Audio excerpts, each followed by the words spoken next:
جی، بسم اللہ الرحمن الرحیم۔ شاب ابی طالب کے مسائل کی قیمت، واقعہ معراج۔ ابو طالب کے شاب کا مرحلہ بھی ختم ہو گیا۔ یہاں دنیا کی ہر چیز سے جدا کیے گئے تھے، اور جدائی کی رفتار کو گھاٹی کے ستم زدوں کے شور و فغان نے اور تیز کر دیا تھا، جو فطرتاً دنیا اور دنیا والوں سے کچھ جدا سا تھا۔ جب قصدن بھی اس کو جدا کیا گیا، اور ایسے سخت دباؤ ڈال ڈال کر جدا کیا گیا جس سے زیادہ دباؤ اس رقیق قلب کے لیے ممکن نہ تھا، سمجھا جا سکتا ہے کہ کائنات سے جدائی کی اس رفتار نے آخر کسی دوسرے جانب ارتقاء کی کتنی منزلیں طے کی ہوں گی۔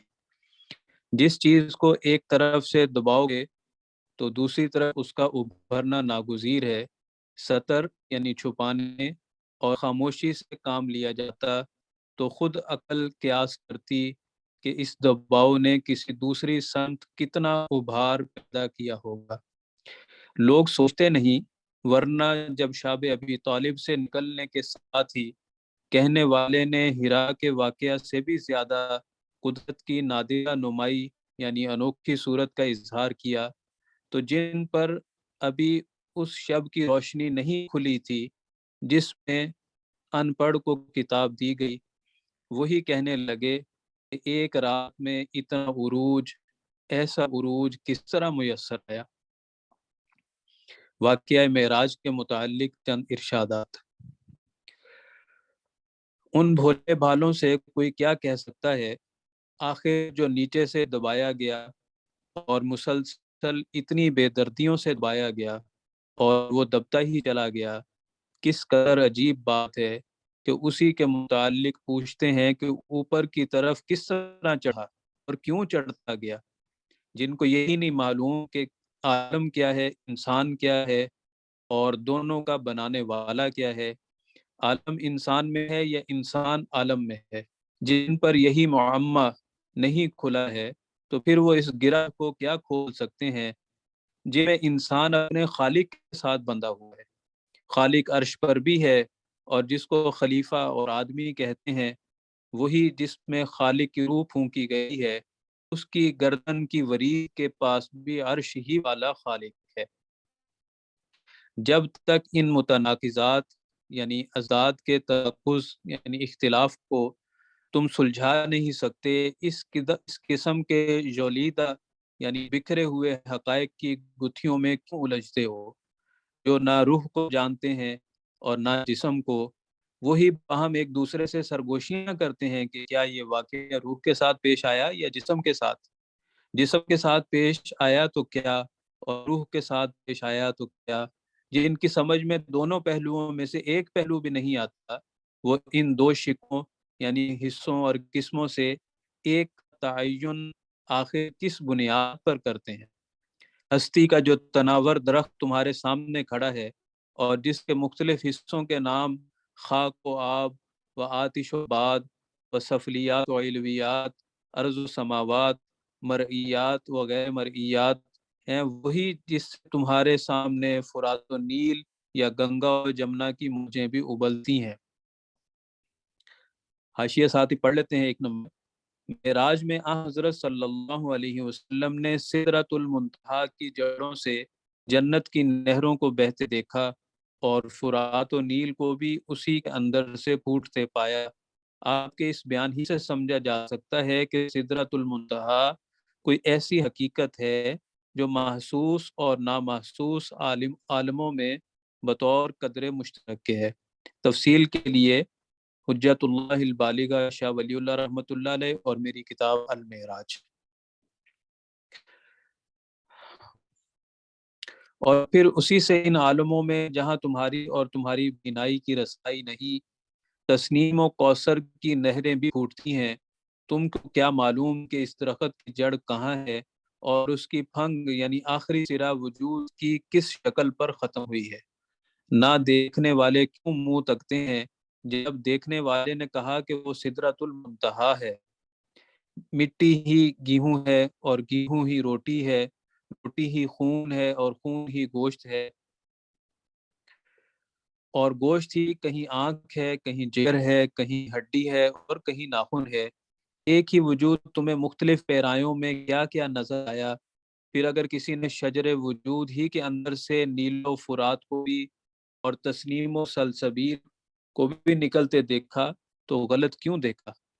جب دودھ پلایا گیا تو اصبت الفطرہ کی آواز آئی۔ یہ دونوں حاشیے بھی پڑھ لیتے ہیں۔ سدرۃ المنتہا پہ نمبر 2 حاشیے ہے کہ 7ویں آسمان پر بیری کا بہت بلند درخت جو جبرائیل علیہ السلام کی پرواز کی انتہا ہے۔ نمبر 3، اس حدیث کی طرف اشارہ ہے کہ معراج کے موقع پر جبریل میرے پاس ایک برتن میں شراب ایک برتن میں دودھ لائے تو میں نے دودھ لیا تو جبرائیل نے کہا آپ نے فطرت کو اختیار کر لیا۔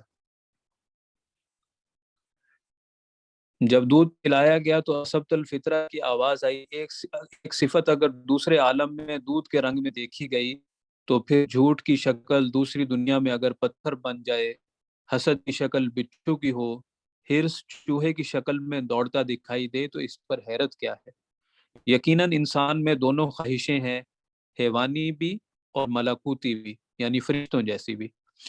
حیوانی خواہشوں پر قابو پانے والوں کو اپنی یہ خواہش کسی حیوان ہی کے بھیس میں نظر آئے تو اس میں حیرت کیا ہے؟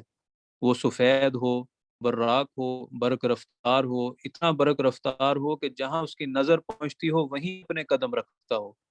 وہ گھوڑوں جیسا بے ڈول لمبا نہ ہو، گدوں جیسا ذلیل پست نہ ہو، معتدل ہو، موزوں قامت ہو، سب کچھ ہو لیکن رہے گا حیوان ہی۔ کیا کیا جائے؟ بڑی نشانیاں یا آیات کبریٰ کا سیاح چھوٹی نشانیوں یا صغرا آیات کے اندر رہنے والوں کو کس طرح سمجھائے؟ وہ کہاں کہاں گیا، کب گیا، کس طرح گیا؟ آیات کبریٰ پہ حاشیہ ہے 1 نمبر۔ قرآن کی جس آیت میں اسراء یعنی معراج کا ذکر ہے اس میں بیان کیا گیا ہے کہ اللہ اپنے بندے کو اس لیے مسجد حرام سے مسجد اقصیٰ کی جانب رات کو لے گیا تاکہ سب اپنی نشانیاں اس کو دکھائے، اور دوسری جگہ جہاں اسی واقعہ کا ذکر ہے وہاں نشانیوں کو آیات کبریٰ یعنی بڑی نشانیاں قرار دیا ہے۔ اس بہرے کو جو نور کے عالم کی سیر کر چکا تھا جب آواز کی اس دنیا میں چلنے کے لیے کہا گیا، جو موروں کی جھنکاروں، شیر کی ڈکاروں، چڑیوں کی چہچہوں، چکوروں کے کہکہوں سے معمور تھی، تو اس نے پوچھا کہ آواز کی دنیا کتنی دور، کس پر، کتنی دیر میں پہنچا جا سکتا ہے؟ حالانکہ کان کا پردہ اٹھا اور یہ سارے سوالات کافور تھے، یعنی ختم ہو چکے تھے۔ جس کے صدر کا شرح ہوا، جس کا سینہ کھولا گیا، جس کے ظاہری حواس کے ساتھ باطنی احساسات بھی جگا دیے گئے، لوگ اس کو سن کر پریشان کیوں ہوتے ہیں حالانکہ جن کے لطائف و اسرار صاف ہیں، اور ان لطائف کو تو تقریباً ہر شخص صاف کر سکتا ہے، ان سے اگر پوچھا جاتا تو اس کی تصدیق کرتے۔ اور بات یہ ہے جو کچھ دکھایا جانے والا تھا کیا ہوا؟ اگر کسی خاص شان میں وہ کچھ دن پہلے دکھایا گیا، ہزارہا پیغمبروں سے کل 8 پیغمبروں اور ان میں بھی آدم سے شروع کر کے معمار کعبہ حضرت ابراہیم علیہ السلام کی زیارت پر اس شخص کی ملاقات کیوں ختم ہو گئی جو آدم کی طرح اپنے وطن سے ہجرت کر کے مدینہ پہنچا، اور جب مکہ فتح ہو گیا تو اس کا کام بھی ختم ہو گیا؟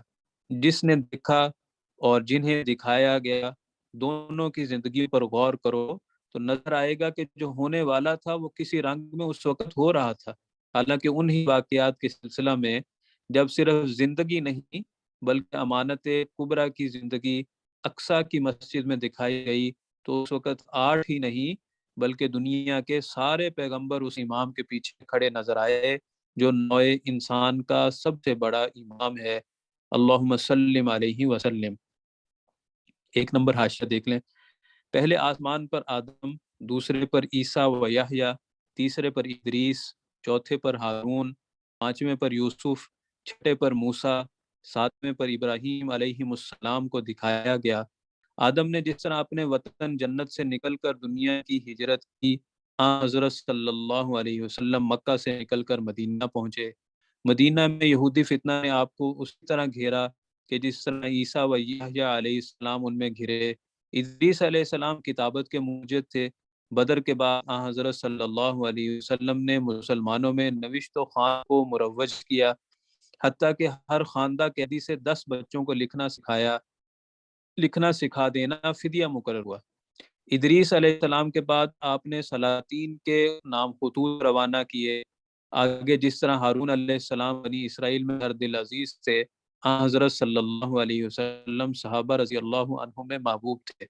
پھر حضرت یوسف علیہ السلام کو اپنے وطن ثانوی مصر میں جو اقتدار حاصل ہوا، وہی حضور صلی اللہ علیہ وسلم کو اپنے دور ہجرت میں مدینہ طیبہ میں چند سالوں کے بعد حاصل ہو گیا۔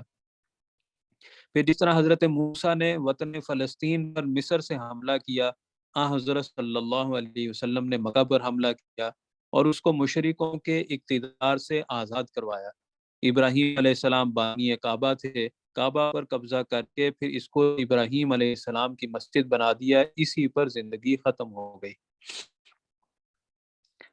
جی تو میں بہت دور نکل گیا، بلکہ اس سے پہلے والا پیرا۔ اور سچ یہ ہے کہ جس کو سچا مانا گیا، اس کے ہر سچ پر دلوں میں شک کا ابھار، یقین کرو کہ اس ماننے کا بداہتاً یعنی ظاہراً انکار، اور اس ایمان سے یہ قطعاً ارتداد یعنی پھر جانا ہے۔ مرتد ہوا جس نے انکار کیا، اور صدیق ٹھہرا جس نے اقرار کیا۔ میں بہت دور نکل گیا، لیکن دور ہونے والوں کو قریب کرنے کے لیے کچھ دیر ہوئی تو وہ دیر نہیں ہے۔ بہرحال یہ بات ہو رہی تھی کہ جو ایک طرف سے اگر دبایا گیا تو اچنبھا کیوں ہے کہ وہ دوسری سمت میں دور اور اتنی دور کیوں چلا گیا۔ آخر قدرتی طور پر یہ نہ ہوتا تو ہوتا کیا، اور اسی کا نتیجہ تو یہ ہوا کہ جن کو بار بار جاننے کے لیے، اپنی آنکھیں کھولنے کے لیے کہا جاتا تھا، بظاہر ان کی تکذیب میں تیزی پیدا ہوئی، لیکن باطن ان کی تفشیش میں اس دعویٰ نے اور تندہی پیدا کر دی، اور اب امتحانی راہوں میں وہ ایسی باتیں سوچنے لگے جن کے بعد پھر کچھ نہیں سوچا جاتا۔ حضرت ابو طالب اور خدیجہ رضی اللہ عنہا کی وفات۔ وہ ادھر اپنے آخری منصوبے پکا رہے تھے، وقتوں کے ساتھ اس بندی ہوئی دنیا میں ان دو آدمیوں کا وقت ختم ہو گیا۔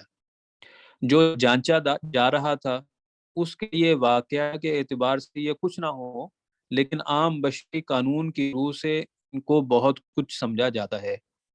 شکی شک کرتے تھے کہ ہلنے کے وقت یہی دونوں تھام لیتے ہیں، ٹوٹنے کے وقت بھی یہی دونوں ڈھارس باندھ دیتے ہیں۔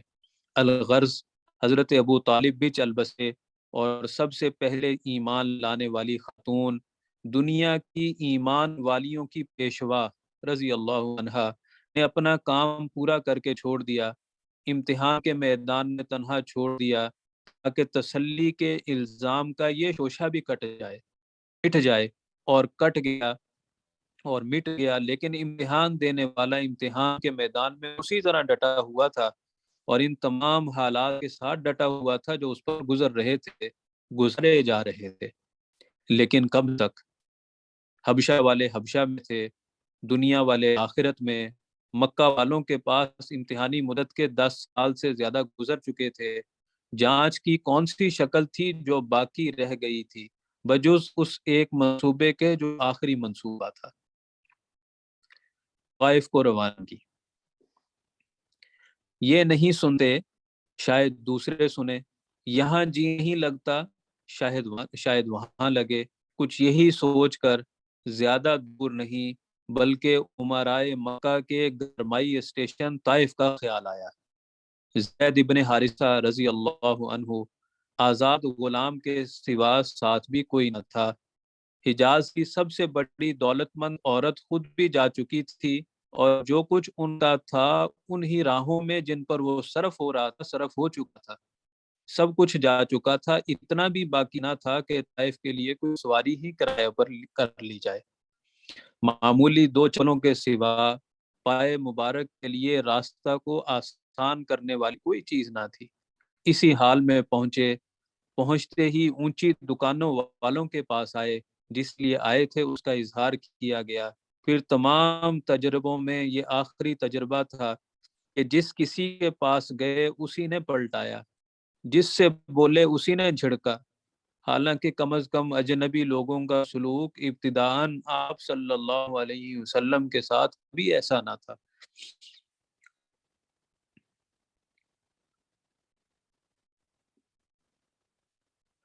اور نہ روداد از پیغمبر کے اور نہ پیغمبر کے بیان کردہ احوال و سرگزشت کے مطابق۔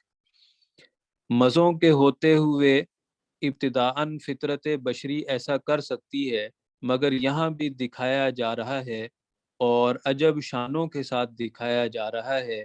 جنہیں کچھ نہیں آتا تھا ان کی زبانوں پر منطق جاری ہوئی، جسے سفر کے لیے ایک گدھا بھی میسر نہیں، یا خدا کو اس کے سوا رسول بنانے کے لیے اور کوئی نہیں ملتا تھا۔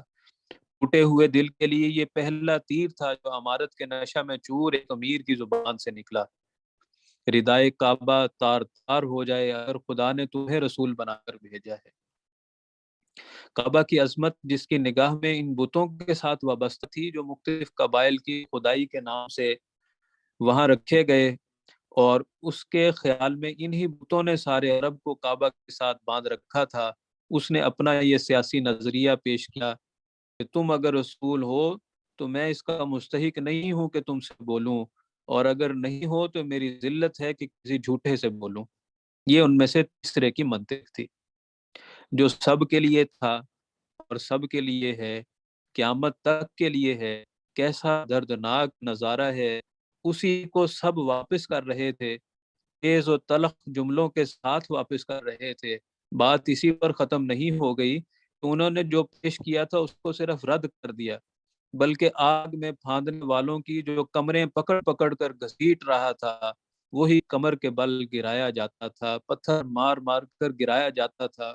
گھٹنے چور ہو گئے، پنڈلیاں گھائل ہو گئیں، کپڑے لال ہو گئے، معصوم خون سے لال ہو گئے۔ نوعمر رفیق نے سڑک سے بے ہوشی کی حالت میں جس طرح بن پڑا اٹھایا، پانی کے کسی گڑھے کے کنارے لایا، جوتیاں اتارنی چاہی تو خون کے گوند سے وہ تلوے کے ساتھ اس طرح چپک گئی تھی کہ ان کا چھڑانا دشوار تھا۔